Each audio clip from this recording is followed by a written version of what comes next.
Hello everyone, welcome back to Study with Vaishnavi Jha. So in today's class we will discuss double displacement reaction. So let's start. Okay, double displacement reaction क्या है? एक ऐसा reaction है, it is a reaction in which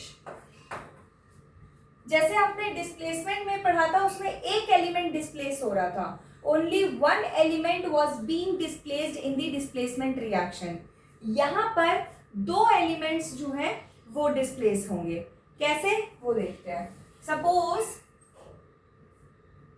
इसको मैं यहाँ पे थोड़ी सी जगह छोड़ देती हूँ, हम इसे यहाँ पे कंप्लीट करेंगे. एंड यहाँ एक एग्जांपल लेते हैं. सपोज ए है, बी है, प्लस सी है, डी है. Now understand what's happening is, ये जो ए है ये अपने पार्टनर से खुश नहीं है. So what is happening, this A is tending to combine with D. ये ए जो है वो डी के साथ कंबाइन कर जाएगा, और ये जो सी है इसके पास कोई और चारा नहीं है, ये बी के साथ कंबाइन हो जाएगा. So now the products will be A B के साथ आ गया है, और जो बी सी है वो बी के साथ आ गया. इसे कहते हैं double displacement reaction. Why? Because here two elements are being displaced. दो एलिमेंट्स डिस्प्लेस हो रहे हैं. ए ने डी को हटा बी को हटा के डी आया है, एंड अगेन सिमिलरली बी की जगह पे डी और डी की जगह पे बी. मतलब दोनों ने एक दूसरे की जगह को ले लिया है, दोनों ने एक दूसरे को अपनी जगह से डिस्प्लेस किया है, और वही होता है double displacement reaction. Reaction in which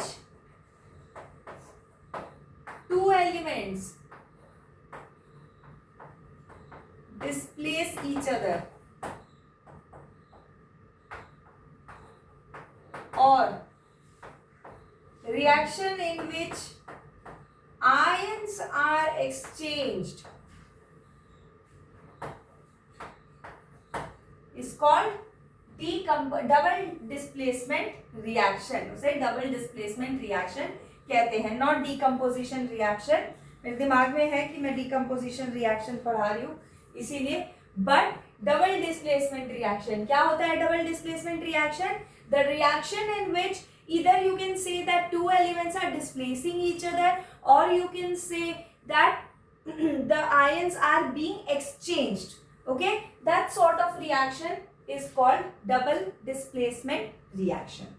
Now let us see some of the examples. Okay, so first example is, suppose if you see this reaction, अगर आप ये रिएक्शन देखते हैं तो यहाँ आप देखेंगे इसके ऊपर प्लस चार्ज है, इसके ऊपर माइनस, इसके ऊपर प्लस, इसके ऊपर minus. Now what's happening, what will happen, ये जो Fe है ये किसके पास चला जाएगा? क्लोरीन के साथ कंबाइन हो जाएगा. सो यहाँ पे गलती बच्चे क्या करते हैं वो मैं आपको बताती हूँ. If they are combining Fe and they are removing Cu, what they do is they write simply FeCl2, which is correct here, जो यहाँ सही है. बट उनका कॉन्सेप्ट ये होता है ऐसा करने का, ध्यान से समझना, वो Fe के साथ Cl इसलिए जोड़ रहे हैं कि उन्होंने कॉपर हटा के यहाँ पे बस Fe लिख दिया है, ठीक है. बट एक्चुअली में ऐसा नहीं होता. एक्चुअली में what's happening is, this iron is combining with chlorine, so there will be combination of Fe and Cl by with the help of their valencies. So what will happen? You already know formula making. With that help, you can conclude the formula to be FeCl2. Not that you displace Fe in place of copper and just write it. That's it. नहीं, खाली लिख दिया आपने Fe, गलत है. अच्छा देखो, अब जैसे फॉर एग्जाम्पल Cu और SO4 है, तो आप लिख देंगे CuSO4, सही है. बट यहाँ पे तो क्या हुआ है, कॉपर की भी वैलेंसी 2, इसकी भी वैलेंसी 2, वैलेंसीज कैंसल, सो CuSO4.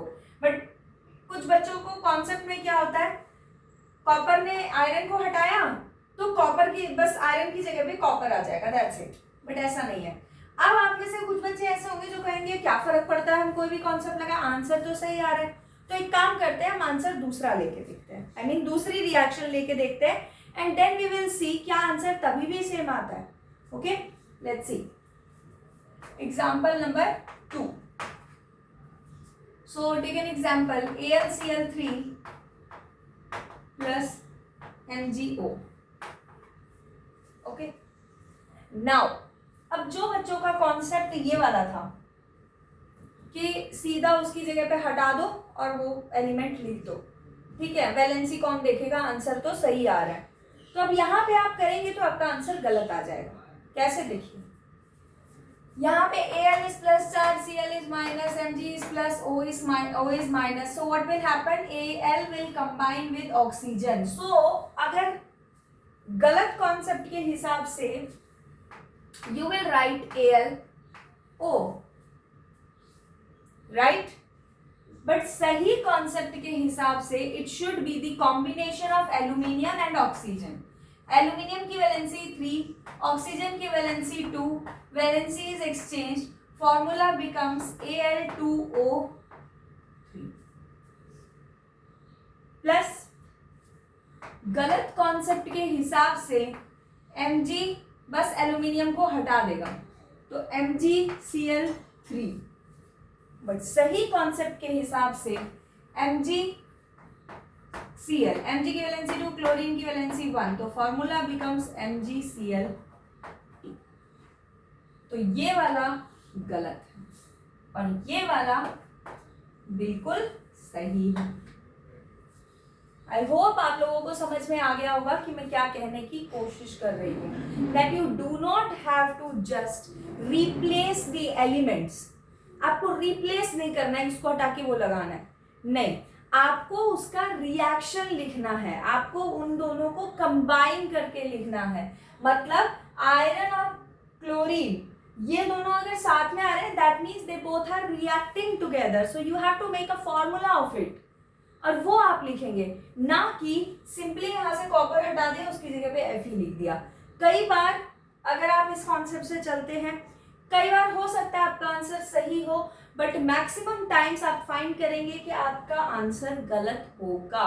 कोई एक नंबर भी यहाँ से इधर से उधर हो गया तो आपका तो गया ना, मार्क्स तो गए, because balancing is already for half marks.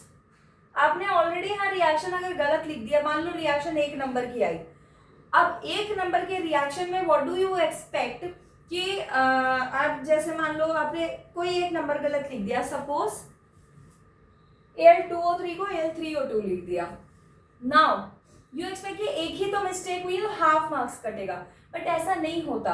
Reaction जो है वो either it is fully correct और इट इज फुल्ली रॉन्ग।